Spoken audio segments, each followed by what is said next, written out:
Welcome back. The UN Economic Commission for Africa says the continent stands at a critical juncture, driven by a youthful population, expanding markets and vast natural resources. World Bank reports financial account ownership in sub-Saharan Africa has reached about 49% of adults, largely due to mobile money. But Oxford University says millions still lack basic financial services. The FinTech Association of Africa notes limited access to affordable credit remains a major barrier for small businesses. Africa currently has over 532 million young people aged 15 to 35. That is the fastest growing youth population in the world. But youth literacy in sub-Saharan Africa averages about 77%, significantly below the global average. Sustained infrastructure investment could more than double Africa's GDP by 2040, but the continent faces an annual financing gap of between $68 billion and $108 billion. For a conversation about collective wealth building in Africa and the sustainable strategies for building financial prosperity among Africans, CEO and co-founder of Rank, Femi Iromini, joins us now. It's good to have you with us. Thank you, Lee. Very good. So, can you explain some core models of collective wealth and how impactful so far in Africa, you think? Thank you, Lee. So, what we've seen is the fact that prior to you even thinking about banks, institutions, our parents, they focus on doing cooperatives. I'm sure I grew up in that home where you have cooperatives. Indeed. We have Ajo, we have Isuzu, right? And when you think about this, that was how they created wealth. The leverage on the collective efforts, their population to create wealth. But then over time, yes, we have a younger population, but that culture of cooperative agile has not really been as honest.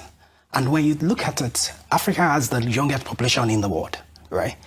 And being able to leverage on that demographic dividend helps in terms of them being able to access wealth creation. And primarily, the same cooperative, the same agile, but leveraging on technology to make it more accessible to young people, basically. Well, when we talk about wealth creation, a lot of African countries are consumption-based. Nigeria, chief of them. We do not yet produce or grow what we eat, even though that has been the mission of several administrations. But in your view, how do you think we can shift that mindset from consumption to investment and wealth accumulation? The first thing is you thinking about clarity. Often, there's still a blur line between you talking about saving and wealth. For the past 10 years, the saving culture has improved a lot, but then it's often more like young people, there's no clear path to wealth creation. And when you look at savings, is a lot more short term. You're investing for emergency, a trip, and all that. But when you think about deliberate wealth creation, it's a lot more long term. It starts with you thinking about, okay, in the phases of, well, where am I? Am I at the phase of wealth creation, growth, transition, or even you being able to plan for long term, basically? Now, what I've seen with wealth creation, because we deal with a lot of HNIs, is the fact that often they have a leverage. And that leverage is such that they can access some opportunities that are not accessible to the masses. Indeed. For instance, they're private listing when it comes to stocks. And there's a minimum ticket. Let's say the minimum ticket is about 100 million. How many young people have 100 million? So what we're doing is simple. The same 100 million that a lot of HNI is able to have leverage to, let's say for stock. Young people, they have the population. Why can't we break down the 100 million into 20 places, into 50 places, such that they're able to access the same thing?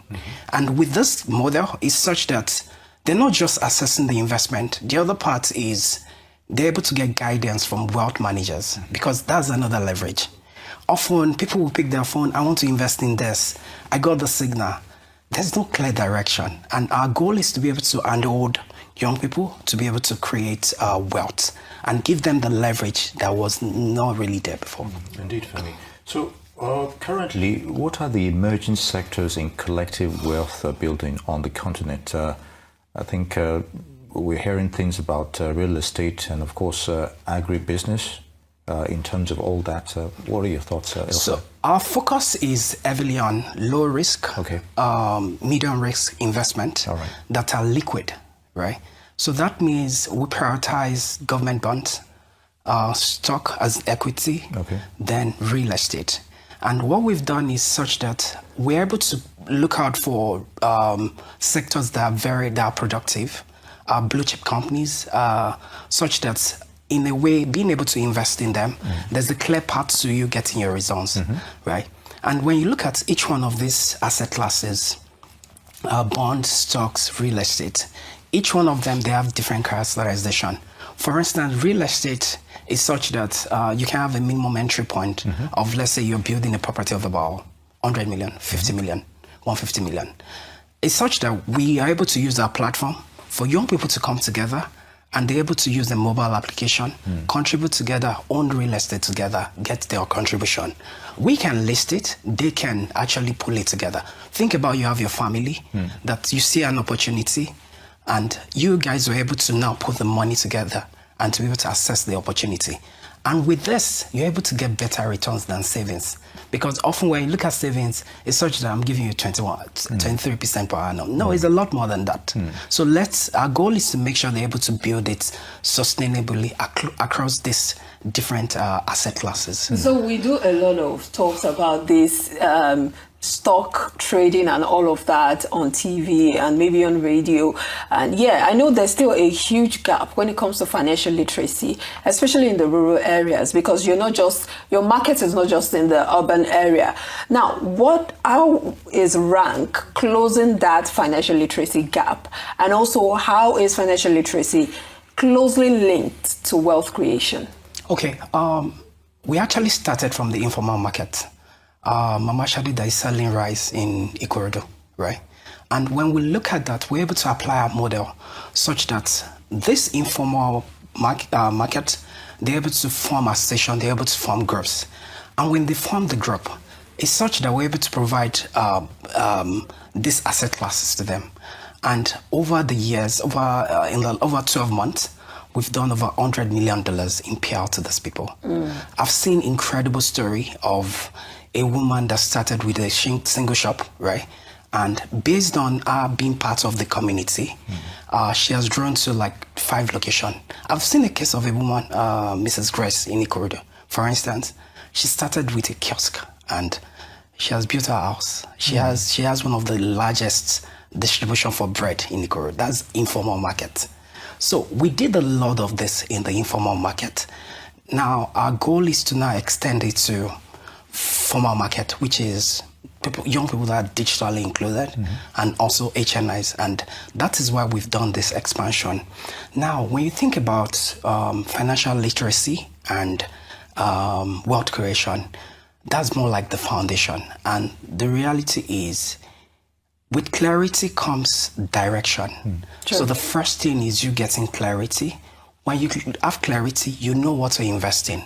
And we are thinking beyond you just having a blog. We have seen what you having a dedicated wealth manager that is able to call you and say, okay, the market is moving this way. The market is going in this direction. These are the opportunities.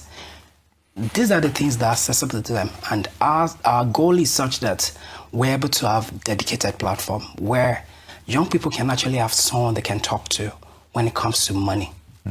So briefly, let's talk a little bit about the challenges of, it's one thing to have all this pool of funds and you have these brilliant ideas on what you want to use it, but I'd like us to talk a little bit about the role of inflation, inflationary trends in all this. You might have all the good ideas and stuff like that, but at some point, that's a big problem.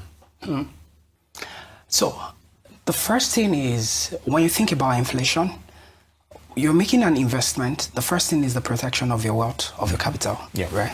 And that was where we started from, that if our customer keeps depending on savings, and you think about the way inflation moves, its impact, it wipes away whatever they are calling the returns. There you go. Right? Now, we're now taking it a step further such that we're able to offer you buckets of opportunity that actually takes you above inflation. Okay. Right? And even apart from that, it's such that you're protected across different asset classes. You're not experiencing concentration risks by just saying, I'm investing in credit, I'm investing in stocks alone. Yep. Right? We're able to guide you such that you're able to do this across different asset classes. So with that, you're protected from concentration risk, and also you're able to play above inflation. And even you're able to think long term. That, okay, in 5 years' time, this is where I want to be. How can I plan along that? And with you getting a wealth manager, he can actually help you. He can actually handhold you to be able to do that. And at the point you're actually independent enough, we've seen a lot of our customers that at that point, where we remember starting with them, educating them that, okay, this is where you need to do. But now, they're the one questioning, okay, why are you taking this decision? Why is this market? That's where we want to get everybody. Okay. I know that the African Continental Free Trade Area, one of the goals for setting it up was to contribute to collective wealth creation in Africa. How far are we doing in that regard? I think after it's still building, it's still at the good building phase. The vision is clear. The roadmap is there, but I feel it requires a lot of collective effort, both from the transitional institution and also the fintechs, basically. We still have a long way to go, but the first thing is having the initiative. The next thing is us being able to key into it. And for us, we're not so dependent on institution being able to do this. Ours is, how can we contribute to it? How can we drive this independently, leveraging on our platform? Indeed, and on that note, Femi Iromini, CEO and co-founder of Rank, would like to thank you very much for your thoughts on collective wealth building in Africa. It's good to have you with us. Thank you guys for having me. Indeed.